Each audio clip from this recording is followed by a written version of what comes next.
Ya Allah Akbar. Puluhan rudal pasukan Hizbullah kembali membobol sistem pertahanan udara Iron Dome Israel pada Senin 7 Oktober 2024. Imbas insiden tersebut, setidaknya 35 roket menghantam tengah kota Israel dan membuat sejumlah mobil hangus terbakar.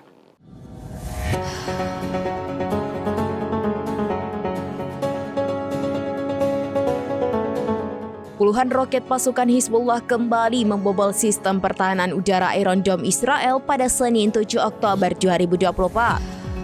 Imbas insiden tersebut, setidaknya 35 roket menghantam tengah kota Israel dan membuat sejumlah mobil hangus terbakar. Dilansir dari The Times of Israel, hal itu telah dikonfirmasi oleh pasukan pertahanan Israel. Dalam laporannya dijelaskan bahwa lebih dari 35 roket Hizbullah memborbardir Iron Dome sejak Senin pagi. Awalnya sekitar pukul 7 pagi, Hizbullah menembakkan 15 roket ke kawasan Karmil. IDF mengklaim sebagian di antaranya berhasil dicegat, namun sebagian lainnya mengenai wilayah tersebut. Kemudian sekira pukul 9 pagi, 20 roket kembali ditembakkan Hizbullah ke Galilea Barat dan menghantam sejumlah titik.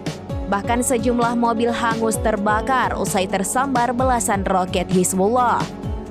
Selang 30 menit, Hizbullah juga meluncurkan rentetan roket lainnya ke daerah Dovev. Meski demikian, IDF mengklaim bahwa serangan Hizbullah tidak mengakibatkan korban jiwa di pihaknya.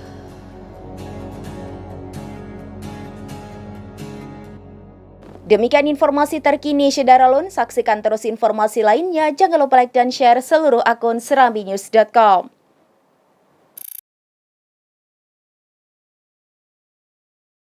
Download Tribun X sekarang, menghadirkan lokal menjadi Indonesia.